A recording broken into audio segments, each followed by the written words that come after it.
Hello, হ্যাঁ বলো। কেমন আছো? আসি বলো, তোমার ফোন দিয়ে কতবার দিনে ফোন দিয়ে তুমি ফোন রিসিভ করো না আমার। আর বইলো না, এই যে কালো একটা লোক আছে না, কাল্লা পাটা, উনি একটা লোক কাল্লা পাটা, ওই আমার স্বামী নাকি। ওরে দেখলেই জানো আমার কেমন যে লাগে, গায়ের মধ্যে কিন কিন করে। বিয়ে করছিল কেমনে তাইলে? আর বইলো না, আমার কি তো আর আব্বা আর আম্মা দেখায় নাই ছবি, শুধু উনি বলছে বিয়ে করতে হবে, আমি করছি শুধু বাপ মার মুখের দিকে তাকায়া। নাহলে কি ওর মতো কালো পাটার আমি বিয়ে করি?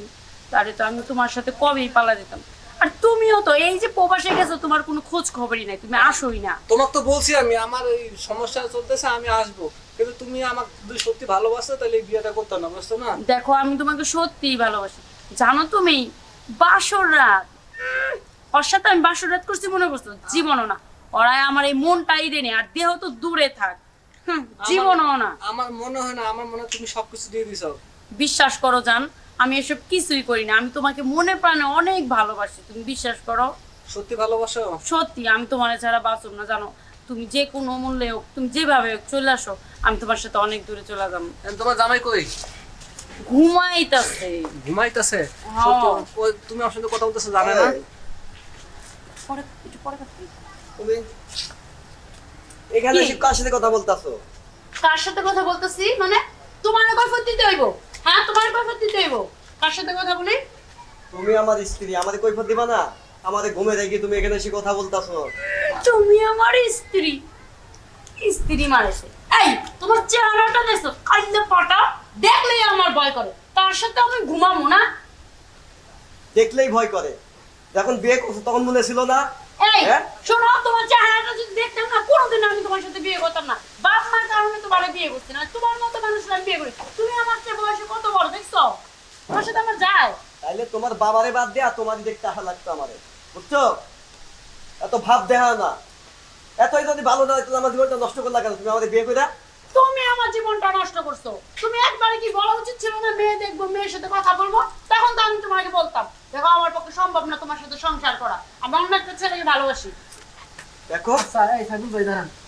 এই ভাবি, আপনাদের হইছে কি? হ্যাঁ, প্রত্যেকদিন এই যে ঝগড়াঝাটি করেন, আমি ঘুমাইতে পারলাম না, না ঘুমাই আপনাদের ঝগড়াঝাটি শুনে আমি আয়া পড়ছি। এই প্রত্যেকদিন এটা কি শুরু করছেন? মানুষ একদিন দুদিন ঝগড়া করে, সংসার কি আমরা করি না? আমার বউ আমি থাকি না, আমার তো কদিন ঝগড়া লাগে। আরে ভাই, ঠিক আছে, আপনারাও সংসার করেন, বলি না যে আপনারা সংসার করেন না, কিন্তু দেখেন আপনাদের মধ্যে ম্যাচিং আছে। আপনার বউ দেখেন আর আপনি দেখেন, কত সুন্দর আপনারা, আপনাদের জুটিটা মাশাআল্লাহ। আর আমাদের জুটি কি যায়? ওনার সাথে কি আমার যায় বলেন?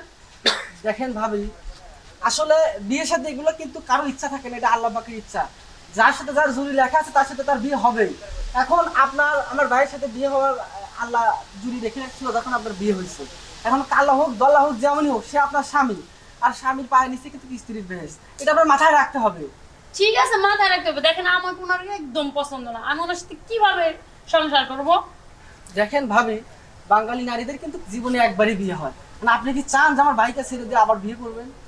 দেখেন, এটা এটা যদি আপনি করেন, সমাজের লোক কি ভাববে? আর আপনার বাবা মা যারা আছে, আপনাদের আত্মীয় স্বজন মানুষের কাছে মুখ কেমনে দেখাবে বলেন? শোন ভাই, তুই ছোট ভাইয়ের মতো, তোরে আর কি বলবো আমি। এই বিয়ার রাত থেকে আমার এই অশান্তি ভোগ করতেছে আমি, তারপরে আমি কাউদের কাছে কিছু বলি নাই যে না ঠিক হয়ে যাবে, কিন্তু আমি আর সহ্য করতে পারতাছি না ভাই, জানিস এমন পরিস্থিতির মধ্যে আছি আমি। দেখো ভাই, আমি তো জানি যেদিন কথা তোমরা বিয়ে করছো ওই দিন কথা তোমরা বাসর রাতেই ঝগড়া শুরু করছো। এই ঝগড়া আমরা ভাবছিলাম দু একদিন গেলে তো ঠিক হয়ে যাবে, তোমাদের ঝগড়া তো মানে ছাড়ার নামই নাই। দিন যাইতেছে তোমাদের ঝগড়া আরো বাড়তাছে। সে যেটা বলে আমি সেটাই করি, যেটা চাই সেটাই এনে দিই, কিন্তু আজ পর্যন্ত তার কাছে আমি স্ত্রীর কোনো মর্যাদা পাইলাম না।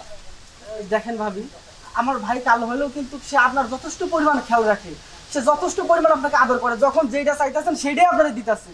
তারপরেও কিন্তু আপনি আমার ভাইকে কোনোদিন একটা ভালো করে ডাকও দেন না, এটা কিন্তু ঠিক না। সে যেমনই হোক, সে তো আপনার স্বামী। এখন উচিত সবকিছু ভুলে দেওয়া, আমার ভাইকে নিয়ে আপনার সংসার করা, সেটাই ভালো হবে। দেখো মিশু, এমন করো না, চলো আমার ঘরে যাই। ঠিক আছে ভাই, আপনার কথা আমি বুঝতে পারছি, আর এরকম হবে না, ঝগড়াও আমরা করবো না। আর তাছাড়া এই যে ফোনে টোনে কথা মতো বলেন, এগুলো আর বললেন না। দেখেন, আপনার সামনে যদি আমার ভাই অন্য কোনো মেয়ের সাথে কথাবার্তা বলে আপনার কেমন লাগবে? তাহলে বাইরেও কিন্তু কোনো রকম খারাপ লাগবে। আচ্ছা ঠিক আছে ভাই, বললাম তো, আর কখনো আমাদের ঝগড়া আচ্ছা করবে না। ভাই, ভাবিরে বুঝাই দিলাম, আর কিন্তু ঝগড়াঝাটি করে না, তুমিও ভাবিরে একটু আদর কথা ঠিক করে কইরো। আমি তো আদর করি রে ভাই, আমি তোর সব কথাই শুনি, আচ্ছা আমি চলো, সব কথাই মেনে চলি। থাকুন, গেলাম। তো অনেক হইছে।